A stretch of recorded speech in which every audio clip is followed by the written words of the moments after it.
देश के सबसे बड़े फैसले आखिर कौन लेता है? मतलब जब भी कोई बड़ी नीति बनती है तो न्यूज़ चैनलों पर सुबह से शाम तक बस एक ही शब्द सुनाई देता है, कैबिनेट। हाँ बिल्कुल, कैबिनेट का फैसला आ गया या कैबिनेट की बैठक चल रही है। सही बात है।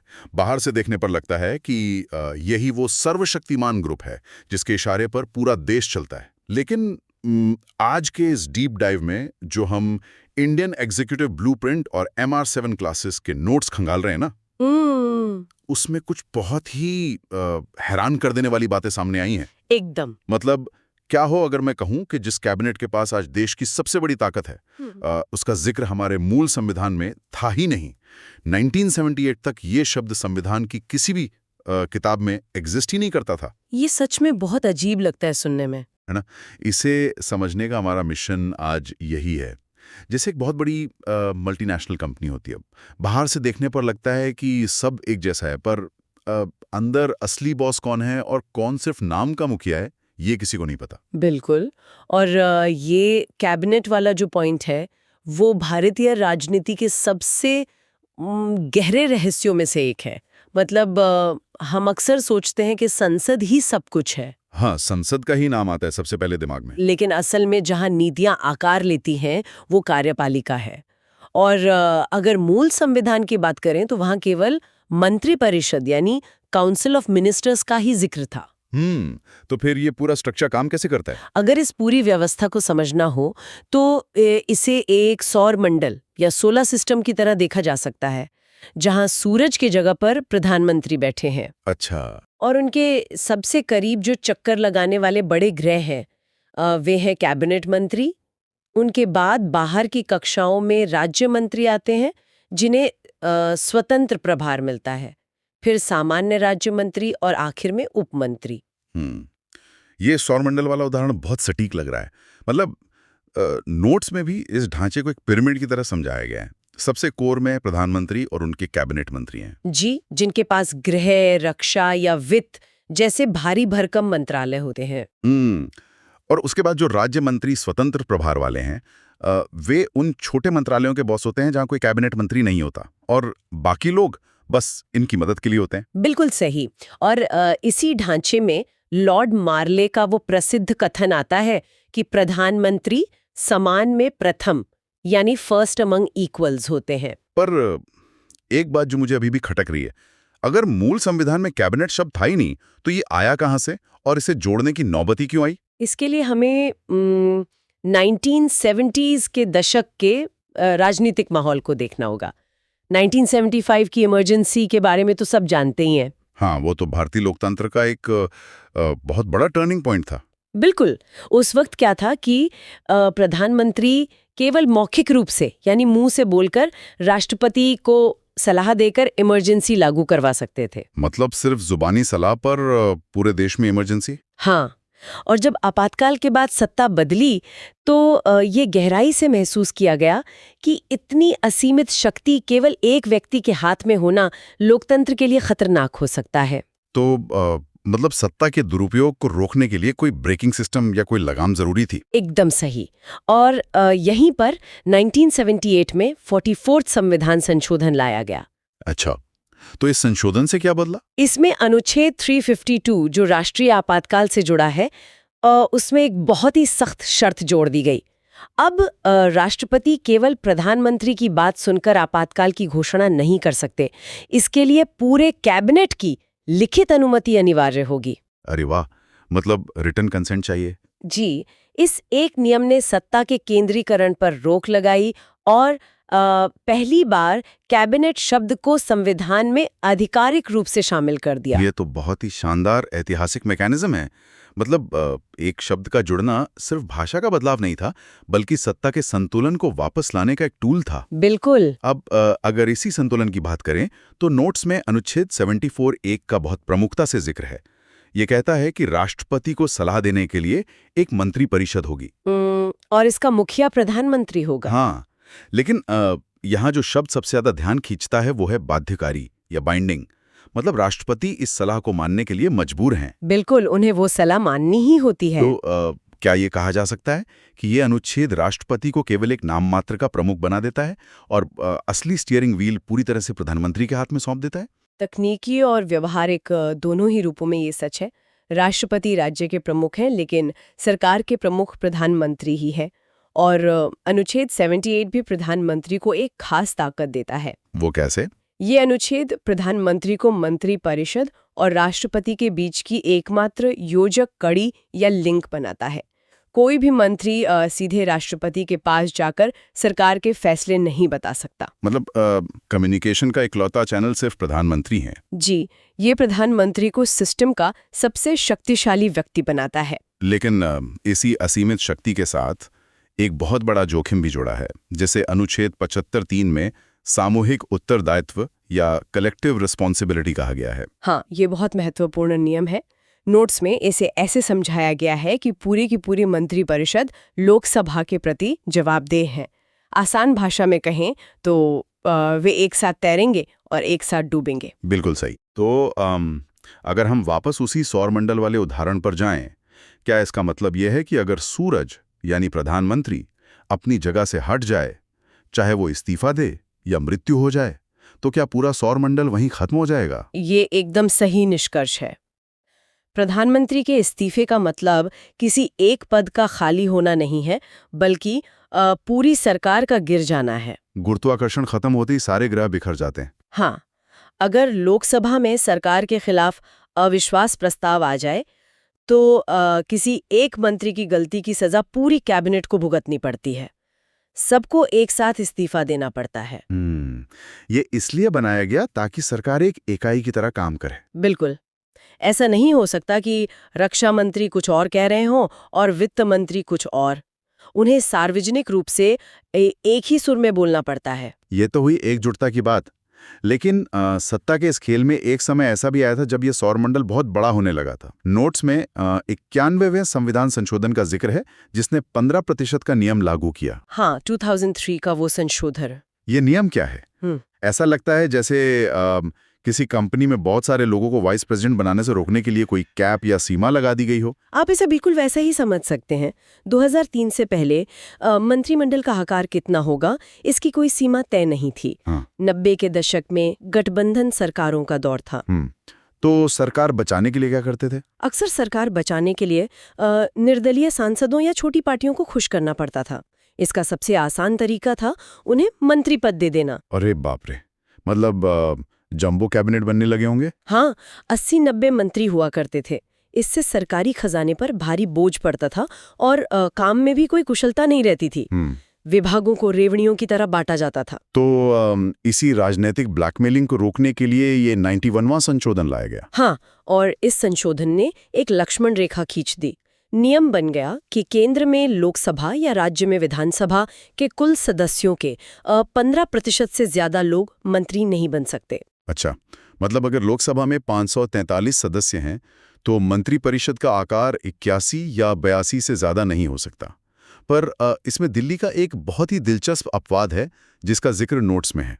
जी, दिल्ली एक विशेष राज्य है और वहाँ की विधानसभा में केवल 70 सीटें हैं। इसलिए वहाँ ये सीमा 15% नहीं बल्कि 10% रखी गई है। यानी दिल्ली में मुख्यमंत्री सहित अधिकतम 7 मंत्री ही हो सकते हैं। ये तो एक बहुत ही स्मार्ट चेक एंड बैलेंस है। इसके अलावा एक और नियम है जो सिस्टम को थोड़ा लचीलापन देता है। अनुच्छेद 75(5) का 6 महीने का नियम। हाँ, अगर कोई व्यक्ति चुनाव नहीं भी लड़ा है या हार गया है तो भी उसे मंत्री या प्रधानमंत्री बनाया जा सकता है। बस शर्त यह है कि उसे 6 महीने के भीतर संसद के किसी भी सदन की सदस्यता लेनी होगी। हाँ, बिल्कुल। यह नियम यह सुनिश्चित करता है कि अगर देश को किसी विशेषज्ञ की जरूरत है तो चुनावी राजनीति आड़े ना आए। और इसी लचीलेपन के साथ कुछ ऐसे पद भी आते हैं जो प्रधानमंत्री को स्वतः ही मिल जाते हैं, जिन्हें पदेन अध्यक्ष या एक्स ऑफिशियो चेयरमैन कहा जाता है। हाँ, जो भी व्यक्ति देश का प्रधानमंत्री बनेगा वो अपने आप नीति आयोग, अंतर्राज्यीय परिषद और CSIR जैसी वैज्ञानिक संस्थाओं का अध्यक्ष बन जाएगा। मतलब प्रधानमंत्री का काम केवल राजनीतिक प्रशासन नहीं है, बल्कि देश की अर्थव्यवस्था, राज्यों के बीच तालमेल और विज्ञान की दिशा तय करना भी उन्हीं के हाथों में होता है। एकदम सही। अब तक की चर्चा में ये तो साफ हो गया कि इस मशीनरी के गियर और पुर्जे कैसे काम करते हैं, लेकिन ये मशीनरी अलग अलग समय पर कैसे चलाई गई, ये जानना और भी दिलचस्प है। अगर प्रधानमंत्रियों के ऐतिहासिक सफर को देखें तो ये किसी रिले रेस जैसा लगता है। रिले रेस, वो कैसे? मतलब एक प्रधानमंत्री बदलाव की बैटन दूसरे को सौंपता है। नोट्स को गहराई से पढ़ने पर साफ दिखता है कि भारत में कार्यकारी शक्तियों का विकास कुछ खास युगों या एरा में बटा हुआ है। पहला युग पूर्ण बहुमत और सत्ता के केंद्रीकरण का था। हाँ, जो पंडित जवाहरलाल नेहरू से शुरू होकर इंदिरा गांधी तक चलता है। इस युग की खासियत ये थी कि सरकारों के पास संसद में भारी बहुमत था, इसलिए वे बड़े और दूरगामी फैसले ले सकी। जैसे नेहरू दी का 1954 का पंचशील समझौता। बिल्कुल। लेकिन सत्ता के केंद्रीकरण का चरम इंदिरा गांधी के समय में देखा गया। 1976 में उन्होंने 42वां संविधान संशोधन पारित करवाया। इसे मिनी संविधान भी कहा जाता है। हाँ, इसने कार्यपालिका की शक्तियों को बहुत ज्यादा बढ़ा दिया था। और इसी दौर में 1975 में 36वें संशोधन के जरिए सिक्किम भारत का 22वां राज्य भी बना था। इसके बाद जो दूसरा युग आता है उसे हम कोर्स करेक्शन या दिशा सुधारने और गठबंधन की राजनीति का युग कह सकते हैं। इस युग में 42वें संशोधन की ज्यादतियों को उलटने का काम शुरू हुआ। जी। मोरारजी देसाई पहले गैर कांग्रेसी और सबसे बुजुर्ग प्रधानमंत्री बने। उन्होंने 44वां संशोधन लागू किया, जिसके बारे में हमने शुरुआत में बात की थी कि कैसे उसने कैबिनेट की लिखित अनुमति को अनिवार्य बनाया। और इसी संशोधन ने एक और बहुत बड़ा वैचारिक बदलाव किया था। संपत्ति के अधिकार को मौलिक अधिकारों की सूची से हटाकर केवल एक कानूनी अधिकार बना दिया गया। इसी दिशा सुधारने वाले युग में एक और बहुत बड़ा नाम आता है राजीव गांधी का, जो सबसे युवा प्रधानमंत्री थे।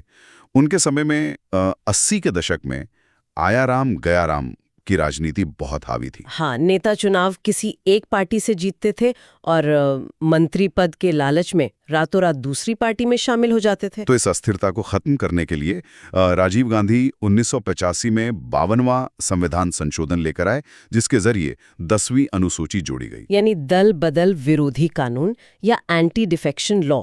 ये बहुत अहम है। बिल्कुल।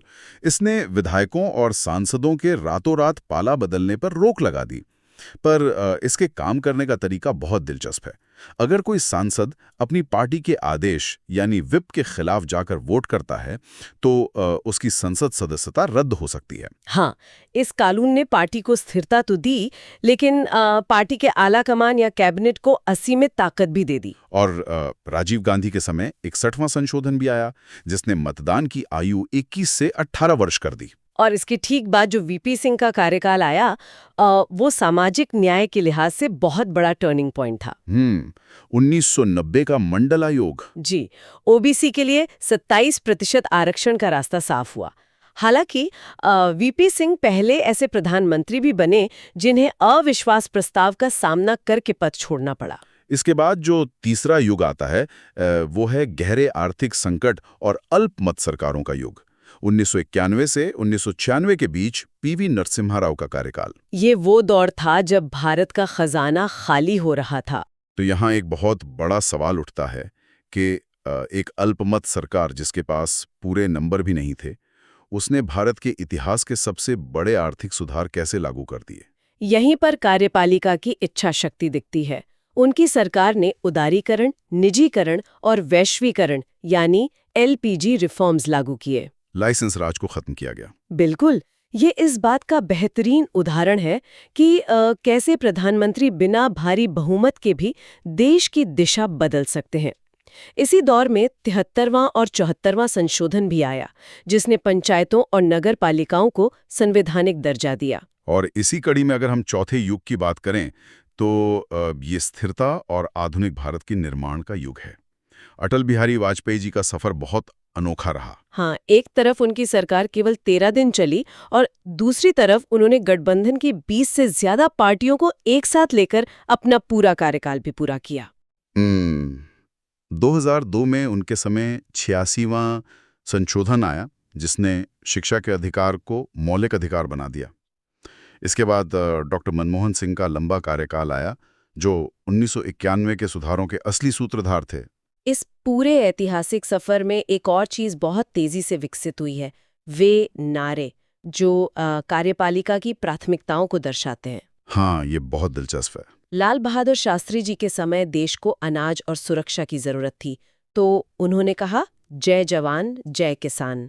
फिर वाजपेयी जी के समय भारत परमाणु शक्ति बन रहा था, तो 1998 के परीक्षण के बाद उन्होंने उसमें जोड़ा जय विज्ञान। और आज के समय में वर्तमान प्रधानमंत्री नरेंद्र मोदी ने इसमें एक नया शब्द जोड़ दिया है, जय अनुसंधान, यानी रिसर्च और इनोवेशन।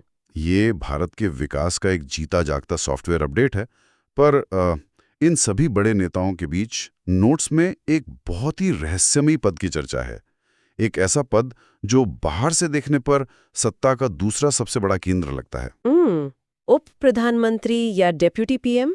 हाँ, लेकिन नोट्स साफ तौर पर कहते हैं कि संविधान के किसी भी अनुच्छेद में उप प्रधानमंत्री का कोई जिक्र नहीं है। संविधान की नजर में ये पद अस्तित्व में ही नहीं है। तो फिर रुकिए, जब ये पद है ही नहीं, तो सरदार पटेल, मोरारजी देसाई या लाल कृष्ण आडवाणी जैसे कद्दावर नेताओं ने ये पद क्यों और कैसे संभाला?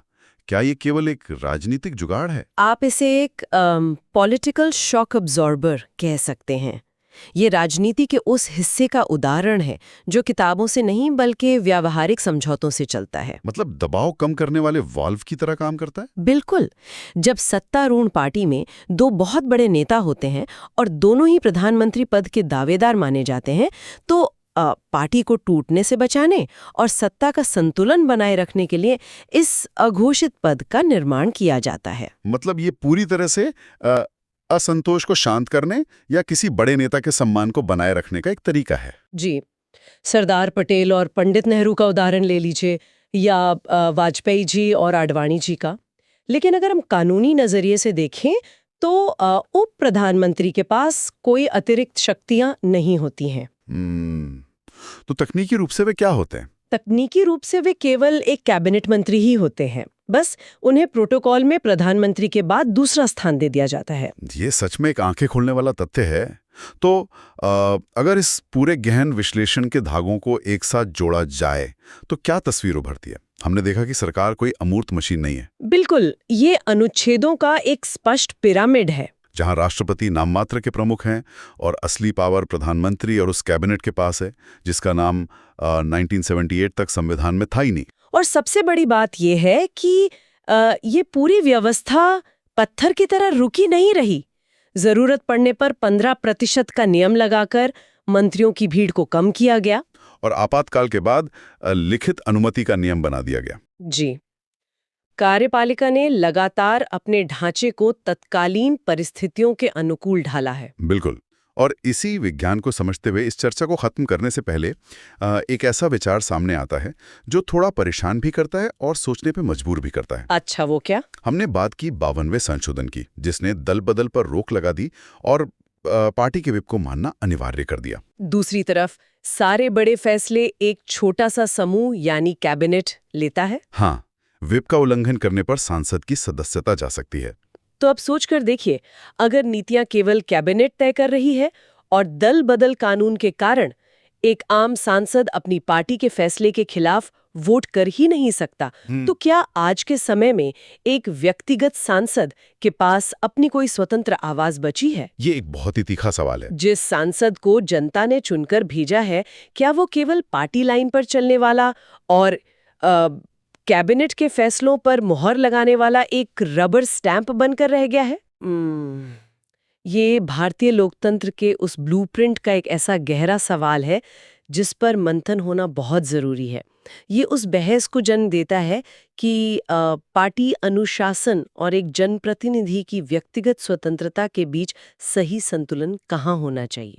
और शायद यही वो सवाल है जो लोकतंत्र को जीवित और विचारशील बनाए रखता है। इसी विचार के साथ हम आज के इस गहन विश्लेषण को यहीं विराम देते हैं। चीजों की गहराई में उतरना और नए नजरिए से देखना हमेशा जारी रहना चाहिए।